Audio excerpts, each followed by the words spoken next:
¿Cómo les va? Bienvenidos a un nuevo programa del OPRENAR, el Observatorio para la Prevención del Narcotráfico en la República Argentina. Nos acompaña hoy el licenciado Martín Berrier. ¿Cómo le va, doctor? ¿Cómo está? Que es subsecretario de Lucha contra el Narcotráfico del Ministerio de Seguridad de la Nación. Doctor Berrier, nosotros hemos estado teniendo la gentileza de darnos una audiencia, hemos charlado ampliamente sobre el tema que nos preocupa, puntualmente en el OPRENAR. Le hemos hecho llegar nuestra propuesta, nuestro tablero de control. ¿Cómo coinciden o no vale la pena debatir aún en lo que no se coincide, las propuestas que hemos hecho en las distintas esferas del Poder Ejecutivo Nacional, del Poder Judicial y también obviamente del Parlamentario, respecto a lo que está llevándose a cabo en el Ministerio de Seguridad? Sí, el Ministerio tiene un enfoque estratégico sobre este tema que es multidimensional. En ese sentido, la gran mayoría de las propuestas que están dentro del documento de OPRENAR están dentro de nuestro plan estratégico. Nosotros nos enfocamos en el narcotráfico como un negocio, ¿no? Un negocio que se dedica a una actividad ilícita. Y en eso dividimos nuestras acciones en 4 ejes. Restricción de la oferta, de la demanda, lo que tiene que ver con afectar el medio ambiente donde se desarrolla esta actividad ilícita, es decir, volver hostil el medio ambiente para el narcotraficante, y por último, aquellos puntos que tienen que ver con el uso o el producto de la actividad ilícita, como es el dinero y los bienes producto de este tipo de actividad delictiva. Usted tiene a su cargo el registro, análisis técnico y control de precursores químicos, ¿sí? La pregunta es, ¿existe un sistema de trazabilidad de precursores químicos puntualmente? ¿Se puede volver a repetir lo que pasó con la efedrina en años anteriores? La Dirección Nacional del Registro de Precursores cuenta con un sistema de trazabilidad que nos permite identificar y tener un control sobre cómo es la cadena de comercialización de estas sustancias. Y ahí tenemos tanto sustancias químicas de origen industrial como sustancias farmacéuticas. La verdad es que nosotros usamos parámetros de alerta temprana que nos puedan indicar alguna situación anómala. ¿En qué se basa ese sistema de alerta temprana? Se basa básicamente en la comparación de esa misma firma con respecto a cómo trabajó previamente años anteriores, pero también lo comparamos con las cantidades totales de uso lícito en la industria. Entonces, con esos 2 indicadores nosotros también vemos si hay alguna situación anómala. Esto es para explicar que sería imposible hoy en día que se dé una situación como la que se dio en 2008, donde Argentina pasa de tener un mercado de 10, 12 kilos de efedrina a 17 toneladas, y transformarse en el tercer importador global de efedrina. ¿Hay anticuerpos necesarios para esto? Sí, hoy lo tenemos. Esto no significa que no debemos mejorar día a día. El registro cuenta con más de 5.000 operadores inscriptos y nosotros ejercemos fiscalizaciones a lo largo de todo el país. Sin ir más lejos, hace 2 semanas hicimos un operativo toda la semana en la provincia de Santa Fe, fiscalizamos 101 empresas. De hecho, tuvimos a cargo el control de rutas también durante ese periodo y tuvimos que decomisar 4 camiones, 2 de los cuales regularizaron su situación y otros 2 que están en proceso de tener que regularizarlo y se encuentran bajo control de Gendarmería. El tema de la Agencia Federal de Antidrogas. Me parece, tengo la sensación que el gobierno no participa mucho de esta idea, ¿no? Si no participa, si es así la idea que tenemos, ¿qué caminos alternativos hay que tomar? No, el principio y digamos, la idea estratégica es compartida por el Ministerio. Sí. Es decir, lo que nosotros vemos como diagnóstico es que es necesaria una presencia federal mucho más importante que la que había en el interior del país. Y esto significa no solo tener en cuenta un despliegue estratégico de las fuerzas federales tradicionales como Prefectura y Gendarmería, sino también resignificar el rol de la Policía Federal en términos de despliegue operativo en el país. Y en este sentido vamos a trabajar en la creación de 8 agencias federales que de alguna manera se van a convertir en mini jefaturas de Policía Federal en el interior. Entonces, ¿hay aquiescencia en cuanto a la Agencia Federal de Antidrogas, constituirla? No como tal, pero esa misión, objetivos y funciones son las que debería asumir la Policía Federal con este renovado eje federal de su hacer hincapié en lo federal, pero no a través de una agencia global. No necesariamente, única, porque lo veríamos como una duplicidad de funciones, ¿no? Es decir, ¿con qué nos encontramos? Con un panorama en el cual nuestra principal fuerza federal de investigaciones, que es la Policía Federal, estaba concentrada en la Ciudad de Buenos Aires. Nosotros queremos trabajar y modificar ese sistema y federalizarlo. Entonces, por ese motivo, en realidad creemos que si creamos una agencia federal aparte, se duplicarían las funciones con la Policía Federal, con este nuevo rol de la Policía Federal. Pero el tema de asuntos internos. La policía tiene asuntos internos. Parece que no funciona muy bien de acuerdo a, digamos, a lo que ha ocurrido en materia de seguridad y puntualmente en materia de narcotráfico. Pero ¿cómo van a tratar ustedes el tema de la investigación de cada uno de los organismos que se entienden que tienen mucho que ver en sociedad con el narcotráfico para poder progresar en la Argentina? Estoy hablando no solamente de las fuerzas de seguridad, sino también de la justicia y de alguna manera todo lo que es la política, ya sea municipal, provincial o nacional, ¿no? Y esta sociedad implícita que hay con el sector del narcotráfico y que justifican y explican su crecimiento. Sí, ese es justamente una de los diferenciales del narcotráfico como delito. ¿Y por qué creemos que no es un delito más el narcotráfico? Porque probablemente sea el único tipo de delito que en algún punto apunta a penetrar el Estado, es decir, a infiltrarlo, ¿no? Para poder ampliar su marco de negocios. Y en este sentido, lo que nosotros hacemos, y es un tema del cual adolece Argentina desde hace muchos años, es la falta de información. Nosotros empezamos a sistematizar la información, lo que nos sirve para detectar patrones, para detectar posibles connivencias de fuerzas con el delito.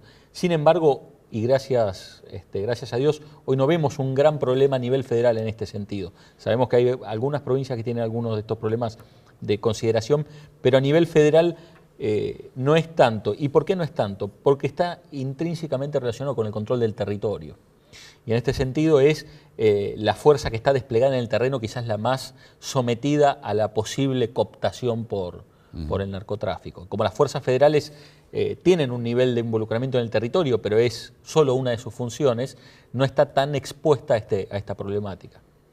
En materia de control y radarización del espacio aéreo, ¿qué hay de cierto en cuanto que están los radares pero no funcionan toda la jornada? Que es bastante acotada la jornada que desarrollan, hablan de 6-8 horas, con lo cual hay obviamente nichos en los cuales puede perfectamente bien cruzar el espacio aéreo las aeronaves conteniendo narcóticos. ¿Qué hay de cierto en cuanto que van a comprar nuevos radares? ¿Cómo está el tema este? Porque a partir del hecho de que la ministra de Seguridad, la doctora Burrich, manifestó sobre este tema una acción muy intensa y también puntualmente en lo que hace el complemento que tiene que tener necesariamente el decomiso, por ejemplo, de bienes obtenidos por el narcotráfico en el ejercicio de su accionar ilegítimo, y también aparte del decomiso, básicamente la estructura que hay para poder llegar a ello, porque en principio tiene que haber una sentencia para poder decomisar. Sí, claro. En términos de radares, ahí estamos, si bien es una potestad de defensa, estamos trabajando en conjunto con ellos y ahí ya tenemos una de las primeras buenas noticias de la gestión y con muy poco tiempo, que es registramos una caída importante en la cantidad de TAIs, que son tránsitos aéreos irregulares detectados. En el primer trimestre ya habían caído alrededor del 60%, y esto creemos se debe a una mayor operatividad de los radares y a que el narcotraficante hoy considera que el riesgo es mayor de operar de esa manera, ¿no? Inclusive ser interceptado por aviones. El narcotraficante como de alguna manera administrador de este negocio ve un riesgo mayor en ese sentido, ¿no? Y un costo más elevado. Entonces elige operar por otros lados o por otros medios o fragmentando los envíos, lo cual en definitiva es beneficioso para el país. Y con respecto a los bienes decomisados es importantísimo. Nosotros esta semana estamos presentando en el Senado un proyecto que lo que va a buscar es poder extinguir el dominio del bien antes de la sentencia penal, ¿no? Hoy tenemos la posibilidad de decomisar los bienes de los narcotraficantes, pero hay que esperar la sentencia penal y todos sabemos que tarda mucho tiempo. Sobre todo sentencia firme tiene que ser. Exactamente, y que no es necesario, ¿no? Y esto es lo importante, no es necesario que haya una condena penal sobre una persona física para poder decomisar o extinguir el dominio de bienes que fueron producto o fueron utilizados para la realización de un ilícito. Y tuvimos la semana pasada con el jefe de la Policía de Colombia y uno de los puntos principales que nos transmitió fue la importancia de contar con esta herramienta, ¿no? Entonces, creemos que esto va a ser importantísimo. Esperamos que el Senado nos acompañe en este sentido porque es esencial, es una de las patas más importantes del negocio del narcotráfico, poder de alguna manera, paralizar y extinguir el dominio sobre estos bienes. Hay causas donde la cantidad de millones de pesos es abrumadora. Por ejemplo, Luis XV, la causa donde se traficaba cocaína en muebles. Bueno, los responsables tienen más de 900 millones de pesos en bienes detectados. Lo mismo la causa de Carbón Blanco y otras más, donde las sumas son considerables, cercanas a los 1.000 millones de pesos. Doctor, la ministra fue muy rotunda en lo que hace al tema de la ley de derribe, ¿sí? La ley de derribe de aeronaves que no están registradas ni se sabe cuál es su curso. Esto produjo un movimiento, un cimbronazo en la sociedad en cuanto a su viabilidad o no. ¿Qué idea tiene usted en lo personal y en institucional? ¿Cómo piensa que sigue esto? Y si va a haber un contexto de una ley integradora y generalizante. Estamos hablando, por ejemplo, de radicalización, estamos hablando de la ley de derribo. ¿Va a ser una ley integral respecto al narcotráfico o medidas aisladas? Lo que está claro es que hace falta un control del espacio aéreo, ¿no? Y vemos ya inmediatamente la respuesta digamos, del otro lado, es decir, del narcotráfico, cuando uno muestra una voluntad política de actuar, de controlar, de cercenar la posibilidad, que era casi libertina en el pasado, de transitar el espacio aéreo argentino. Hoy no es de esa manera. Hoy los radares ya para el tercer trimestre del año van a estar funcionando las 24 horas. Se están instalando los 2 últimos radares que faltaban, uno en Misiones y otro en Formosa, parte del contrato con INVAP. Se han modernizado también por INVAP los radares móviles que había, Westinghouse, con lo cual hoy la situación es radicalmente diferente a la que teníamos en el pasado. Esto no quiere decir que los aviones no puedan llegar a pasar. Sí, van a pasar algunos nada más, pero van a pasar con un mayor riesgo físico, con un mayor costo económico, porque recordemos que esto es un negocio y se invierte en aeronaves, en pilotos, y no es lo mismo para un piloto volar tranquilo sabiendo que no va a pasar nada que arriesgándose. Entonces, en este sentido, la voluntad política de controlar el espacio aéreo está, y se hace de manera, digamos, a través de un instrumento legal que se corresponda con esto. Una de las primeras medidas fue blanquear un protocolo secreto de control del espacio aéreo que estaba vigente, pero que era secreto, y que el kirchnerismo ponía de alguna manera en funcionamiento cuando había alguna cumbre presidencial. Claro, para la seguridad. Claro. Digo, la georreferencia que seguramente pueden dar las fuerzas de seguridad, me refiero a prefectura, me refiero a la Policía Federal, obviamente, y Gendarmería. ¿Les permite a ustedes esta georreferencia en un diálogo directo poder ubicarse en una forma dinámica en lo que hace a rutas calientes nuevas, rutas calientes en lo que hace a su diversificación en distintas provincias? Sí, esto es importantísimo. La subsecretaría, uno de los puntos donde avanzó en muy corto plazo es en emitir una disposición que obliga a las fuerzas federales a georreferenciar sus operativos. Esto nos permite tener hoy un mapa de dónde se están detectando qué drogas, qué tipo de drogas, y nos permite hacer un uso más eficiente de los recursos. Argentina no es un país donde los recursos abunden, ni recursos monetarios, ni recursos materiales, ni recursos humanos. Es un país enorme con una de las fronteras más amplias del mundo. Entonces, hicimos algo que no se había hecho hasta ahora, que era georreferenciar los operativos. Y eso también nos empieza ya a arrojar algunas conclusiones.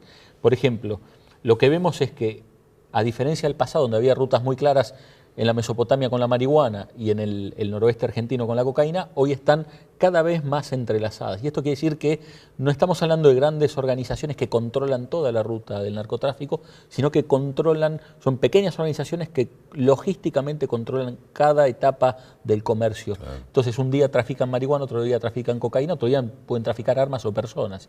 Entonces vemos este fenómeno, nos ayuda a entender este fenómeno de convergencia que está sucediendo en el crimen organizado y donde el narcotráfico es un elemento importante, ¿no? O sea, un tema multifacético, ¿no? Solamente se dedica al narcotráfico, sino también a la trata y otros tipos, obviamente todos combinados con corrupción, ¿no? Sin ningún tipo de duda. Sí, y con el peligro de que se puedan en algún momento vincular como decía, a otro tipo de actividades criminales, ¿no? Claro. Esto es un negocio, entonces para ellos, si el día de mañana es más rentable traficar armas, lo van a hacer. Lo van a hacer, seguramente. Digo, en cuanto a la cantidad de efectivos que tendrían que incorporarse a la prefectura, incorporarse a Gendarmería. Lo primero está estimando aproximadamente a través de su Comisión de Seguridad en 2.000 personas. ¿Coincidimos en el número? ¿Es posible esto presupuestariamente? Sí, es posible. Igualmente nosotros hemos puesto la prioridad en la formación. Este año estamos aumentando más del 100% la cantidad de personal formado en las especializaciones que damos de narcotráfico en 3 tipos de cursos básicos. curso introductorio, curso avanzado y nuevas sustancias psicotrópicas. Argentina es un país donde de alguna manera estos fenómenos están apareciendo con mayor velocidad. Sin ir más lejos, el mes pasado incautamos en 3 procedimientos distintos 100.000 pastillas de metanfetamina, ¿no? Todas procedentes de Europa. Después detectamos que algunas de estas metanfetaminas estaban siendo intentadas ser traficadas hacia Chile. Entonces vemos como esto es cada vez un fenómeno más global, ¿no? Claro. Transnacional, y entonces requiere una continua actualización, modernización de los conceptos de la formación del personal. No se trata más ya de aquel viejo control de rutas, donde se trataba de interceptar algún camión. Estamos hablando de organizaciones criminales que hacen sus tareas o desarrollan su actividad ilícita en varios países, que trafican a través de Internet, que pagan en criptomonedas, es decir, que es muy difícil rastrear el circuito financiero. Con lo cual el desafío se multiplica. Entonces preferimos concentrarnos en la calidad de formación del personal que en la cantidad. Está muy bien. Digo, te hablo de la cooperación internacional, tema regional sobre todo. En la discusión del tema del narcotráfico en general, el gobierno anterior tenía una postura muy particular porque a todo evento internacional que concurría iban las 2 delegaciones argentinas y chocaban entre sí, no podían ni convivían juntos porque era tal la diferencia, yo le diría ideológica en el tema, filosófica en el tema, que no se podía llegar a una conclusión y Argentina no tenía posición, concretamente.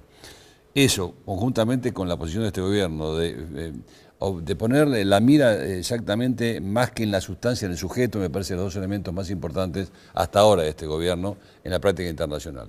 ¿Cómo ve esto usted en lo que hace a que puede complementarse en una discusión que ya se está dando en el plano regional, que es la línea Pacífico, digamos, Perú, Colombia, Ecuador, que tiene una postura blanda respecto al tema droga, y la postura argentina, chilena o paraguaya tiene una postura dura respecto a que no hay droga buena ni mala, sino que toda la droga es mala? Sí, ahí en primer lugar tiene que ver con la definición del interés nacional. Y Argentina y el presidente Macri ha definido la lucha contra el narcotráfico como una prioridad nacional. Y en ese sentido, cuando la Secretaría de Seguridad, el Ministerio de Seguridad se presenta ante foros internacionales junto a CEDRONAR, se presenta una única posición, la posición nacional. Antes eran 2, rotundamente opuestas. Entonces, ese ya es, yo creo que ella es un avance porque el mundo empieza a entender que Argentina tiene una voluntad de trabajar en este sentido de manera aunada, ¿no? Más allá de cualquier diferencia ideológica que pueda haber. Y en segundo lugar, sí, y esto lo hemos visto en los foros internacionales, hay básicamente 2 bloques. Unos bloques que son quizás más proclives a flexibilizar la legislación, como Ecuador, México y Colombia, con sus idas y vueltas, y otros países como Chile, Perú y nosotros, porque nos creemos que estamos más emparentados con ellos en cuanto a la posición, que creemos que primero hay que avanzar en toda una serie de cuestiones que tienen que ver con la restricción de la oferta antes de empezar a preguntarnos si podemos avanzar en la flexibilización de las normas, ¿no? Pero hay una postura clara. Sí, sí. Narcomenudeo. Cuénteme un poco esto porque cómo lo enfrentamos, ¿no? Cómo se destraba no solamente los organizadores, sino puntualmente su fuerza operativa. ¿Qué están pensando en esto? Nosotros ahí tenemos el programa Barrios Seguros y tengo que hacer la aclaración que este programa lo lleva otra subsecretaría, que es la de Subsecretaría de Relaciones con la Comunidad, y que tiene que ver con un abordaje integral, ¿no? Nosotros entendemos que el narcomenudeo es obviamente una actividad ilícita, pero que se aprovecha de circunstancias sociales que facilitan este trabajo. Entonces, nosotros, y pongo ejemplo el trabajo que hacemos en la Villa 31. Nosotros en la Villa 31 no solo fuimos un día con la fuerza y buscamos 2 narcotraficantes, sino que fuimos, nos quedamos, le brindamos seguridad al barrio, desembarcan las otras agencias del Estado, Desarrollo Social, en conjunto con la justicia. Cada una de estas medidas fueron producto de decisiones judiciales y del fiscal Dilelo, con lo cual es un abordaje integral. Y la verdad que los logros los estamos viendo. Era un barrio que se había vuelto muy conflictivo a comienzos de año y que hoy por hoy está muy controlado y donde la gente está agradecida de poder desarrollar tranquilamente sus actividades. Está muy bien. Se me ocurre que de alguna manera cuando estamos hablando de narcomenudeo, también tiene que ver mucho el tema de los barrios emergentes, digamos, carenciados. ¿Ustedes encuentran un cambio en la actitud de la gente que puebla esos barrios respecto a la confianza en el Poder Ejecutivo, en su acción, en la justicia? ¿Hay un cambio generacional desde el punto de vista de cómo se ve al que previene o en su momento al que reprime respecto a la gestión anterior? No, hay que entender que, a ver, estos barrios justamente son los más afectados por esto, ¿no? Y recuerdo haber leído algún estudio donde se estudió el impacto económico, ¿no? de la delincuencia organizada. Y obviamente el impacto sobre el capital de la gente trabajadora de esos barrios es mucho más grande. ¿Por qué? Y porque cualquier tipo de afectación económica sobre el total de sus bienes es muy superior a lo que le puede suceder a una persona de capacidad adquisitiva más importante. Entonces, nosotros trabajamos en conjunto, ¿no? con los trabajadores y pensando en la mejora de su calidad de vida, no solo con respecto al delito. Por eso decía, este abordaje es integral. Es la única manera que vemos y no es un invento nuestro. Vimos que los únicos casos exitosos en este sentido fueron donde hubo abordaje integral. Nosotros generacionalmente teníamos como elemento un mapa referencial en lo que hace al narcotráfico, el tema cocaína, el tema marihuana originalmente, digamos, la denaturalización de la cocaína en lo que hace el Paco, pero da un nuevo desafío. Me gustaría que usted nos diga cómo hacen para poder combatir el tema de las drogas de corte, las drogas sintéticas, la metanfetamina en sus distintas variantes, cuando ya no es un problema simplemente de fabricación, de elaboración, como puede ser la cocaína, sino que se juntan dos personas, cambian una molécula y le dan un contenido distinto a esa constitución. Y prueban con la gente, como si fueran conejillos de India. Lo llevan a una fiesta, si se mueren 2 o 3 es malo, y si pasa, ahondan en la temática. ¿Cómo se controla esto? Sí, bueno, es justamente la cooperación internacional es clave en esto, ¿no? Es quizás de todas las drogas la más transnacional de todas. Si bien en Argentina se detectaron algunos laboratorios, la verdad es que hoy por hoy la mayoría de las drogas sintéticas que encontramos vienen de Europa, de Alemania, Bélgica, Holanda. Y una de las primeras medidas que tomamos fue ingresar a Argentina a todos los sistemas de alerta temprana que hay globales, ¿no? Estos sistemas lo que nos permiten es, inmediatamente apenas se detecta algún tipo de incautación importante, nosotros ya estamos sobre eso y le damos participación a las fuerzas. En segundo lugar, lo que estamos trabajando es la legislación. Es necesario entender que se debe crear algún modo de analogía sobre estas sustancias. Y en este sentido estamos trabajando con Procunar, que ellos tienen también la parte de la visión del operador judicial y en conjunto con las fuerzas. Y estamos trabajando en la posibilidad de crear por lo menos la analogía por familias, ¿no? Por familias de drogas. Claro. Con lo cual, cualquier droga nueva que se inserte en el mercado va a quedar abarcada por alguna de estas familias y por lo tanto el tráfico, la tenencia va a ser punible. Es interesante lo que usted está diciendo, el Procunar, la Fiscalía Nacional, están trabajando en forma conjunta, están trabajando en forma colegiada, todos los organismos del Poder Ejecutivo. ¿Nota la misma inquietud desde el punto de vista del Poder Judicial? Sí, igual hay que decir algo que es cierto, es que lo que vemos en el fuero federal y especialmente en narcotráfico es una necesidad importante de recursos, especialmente de nuevos juzgados, de juzgados especializados, porque vemos que se puede trabajar muy bien. Hay muchos jueces federales que trabajan muy bien, Soto Dávila en Corrientes, hay muchos, ¿no? Pero la verdad es que les falta recursos, y sé que el ministro Garabano está trabajando en esto. Eso va a ser muy importante para estos planes estratégicos que estamos diseñando. Bueno, hemos hablado de todo, la verdad que hemos hecho un paseo, nos faltó solamente salud y educación, pero yo no lo quiero tampoco abusar de su amplia gama de conocimientos, porque seguramente hay competencias que hay que respetar, ¿verdad? Sí, claro. Martín Berrier, realmente fue un agrado charlar con el subsecretario de lucha contra el narcotráfico. Nos vamos a reencontrar seguramente, próximamente vamos a visitar seguramente a su ministra, que nos ha atendido muy bien, igual que el viceministro. Y seguramente ustedes tienen de acá a fin de años las prioridades que acaba de decir, que es importante esto, hay una agenda de Estado. Sí, claro. Gracias, muchísimas gracias. Nos reencontramos. Hasta la próxima. Conforman el OPRENAR las siguientes instituciones: Medicus, Fundación UADE, Universidad del Salvador, Universidad de Palermo, Universidad de Ciencias Empresariales y Sociales, Sindicato Argentino de Empleados y Obreros de la Enseñanza Privada, Academia Nacional de Educación, Academia Nacional de Ciencias de la Empresa, Consejo Superior de Educación Católica, Junta de Asociaciones de la Enseñanza Privada de la República Argentina, Pastoral Universitaria, Arquidiócesis de Buenos Aires, Consejo de Rectores de Universidades Privadas, Facultad de Medicina de la Universidad de Buenos Aires, Gradiva, Comunidad Terapéutica Profesional, Instituto Tecnológico de Buenos Aires, Instituto Universitario Escuela Argentina de Negocios, Universidad Abierta Interamericana, Universidad Austral, Universidad de Belgrano, Universidad KS, Universidad Católica Argentina, Universidad Católica de La Plata, Universidad del SEMA, Universidad de Concepción del Uruguay, Universidad de la Concagua, Universidad FASTA, Universidad Favaloro, Universidad de Flores, Universidad Kennedy, Universidad de Morón, Universidad del Museo Social Argentino, Universidad Salesiana y Universidad de San Isidro.